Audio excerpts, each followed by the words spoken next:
Welcome to the League of Legends Champion Spotlight, featuring Cho'Gath, the Terror of the Void. Cho'Gath is a tanky fighter-mage hybrid. He excels at withstanding damage, crowd-controlling groups of enemies, and dealing very significant burst damage to single targets. Cho'Gath's passive is Carnivore.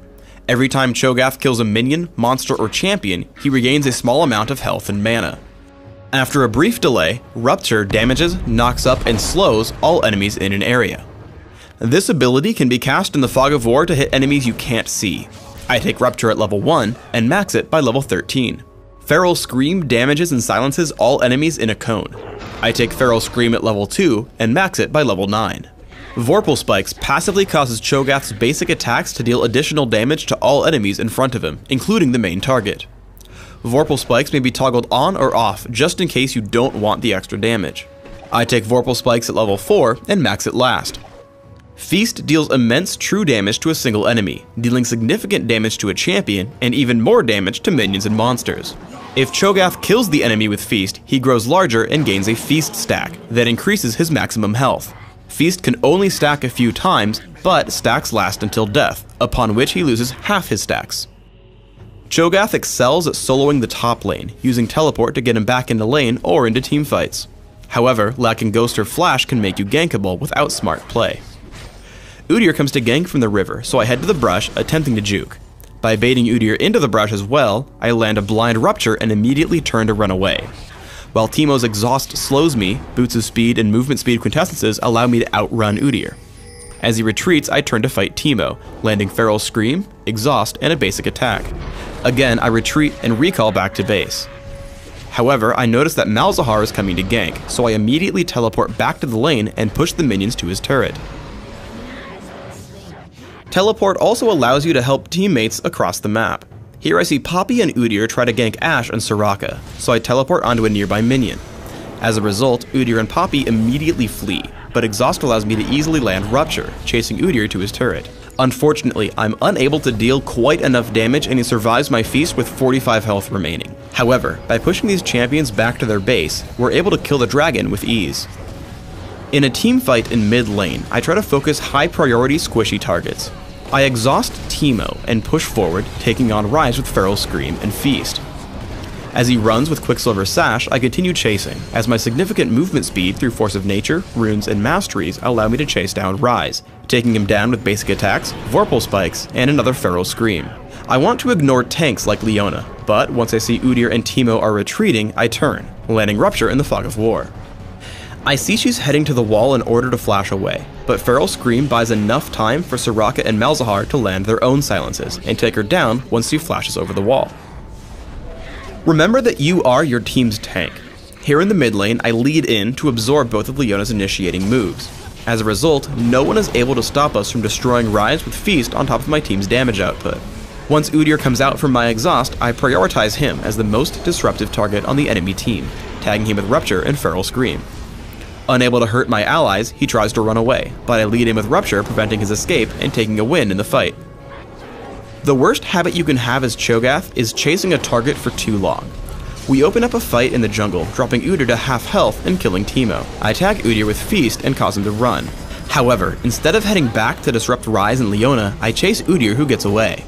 As a result, most of my team dies before I can make it back to the fight. Sometimes you need to play more defensively, protecting your team instead of assassinating enemies. I lead Poppy with Rupture, but Ashe stops her with Enchanted Crystal Arrow. I stay on Udyr, as he will deal tons of damage to our Ashe with his Trinity Force. Feast sets up Ashe for a free kill, and I look around, seeing Leona extremely low on health. I take her down as she pushes onto my team, and look for targets again. As Rise runs away, I turn around for Poppy, and then to Teemo once she runs away.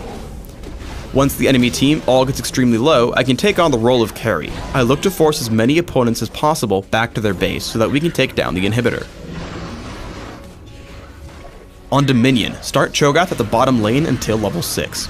His early pushing with Rupture, Feral Scream, and Vorpal Spikes is extremely strong, as you can see the Boneyard reduced to just a sliver of health before being pushed out. Play Cho'Gath as a burst caster, specifically focusing on high damage enemies. I head for Shaco, landing Feral Scream and hitting Feast as he walks across me. As he gets away, I turn onto a Mumu, who tags me with his ultimate. However, I notice Shaco deceive back into the fight. I sense him going for our Lux, so I walk up to her directly on top of Shaco as he exits stealth. As a result, we take him down with Feral Scream, and Lux survives. Cho'Gath is also a great defender. Malzahar pushes towards our quarry, but I line up Rupture and Feral Scream, taking out much of the minion wave. Once the minions are cleared, I head in toward Malzahar, forcing him to completely give up on the point as I head back up to support the rest of my team. By building cooldown reduction and health regeneration through Frozen Heart, Shirelia's Reverie, and Force of Nature, Cho'Gath can siege points for a very long period of time.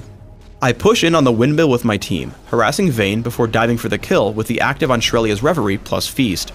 Then I'm able to tag Fizz with Feral Scream, keeping him from escaping as Shyvana and I take him down. After taking the point, we regroup to defend the windmill. Seeing Vayne get tagged, I run in just to damage her with Feast. The resulting damage lets Shaco deceive from across the screen to kill her with 2 Shiv poison. Without a ranged carry left in the enemy team, Amumu and Fizz make a run for it out of the windmill. For runes, I take attack speed marks, flat armor seals, flat magic resist glyphs, and movement speed quintessences. This build allows me to survive early game harassment as I sustain with Carnivore, and stick to enemy targets, demolishing them with Vorpal Spikes and Feast. My masteries are 1, 22, 7, taking Exhaust and Teleport in Classic, or Exhaust and Ghost in Dominion. With this build, I have immense damage reduction and durability, as well as plenty of extra mana to support my significant cooldown reduction. In Classic, I open with Boots of Speed and 3 health potions. I rush for a Philosopher's Stone as soon as possible, and then start to adapt my build. If I'm afraid of magic damage, I'll add in Mercury Treads while grabbing a Negatron Cloak and Null Magic Mantle. If it's physical damage that worries me, Ninja Tabby and 2 Chain Vests will help. Your first priorities are damage mitigation and cooldown reduction, finishing Frozen Heart, Shirelia's Reverie, and Force of Nature. After, invest in damage output with Wit's End and Atma's Impaler. In Dominion, a similar build will be quite effective. Grab Philosopher's Stone and Boots of Speed early, and react to your opponents as needed. Take armor against physical attackers and magic resist against mages. Maxing your cooldown reduction with Frozen Heart, Shirelia's Reverie, and Masteries is a must, as spamming Feast will be extremely important here. Due to the fast pace of Dominion, you can't ensure maximum Feast stats, so give up on Atma's Impaler for Sunfire Cape or Odin's Veil. Thanks for tuning in to the Cho'Gath Champion Spotlight. Please subscribe to the Riot Games YouTube channel above, and don't forget to thumbs us up just below the video.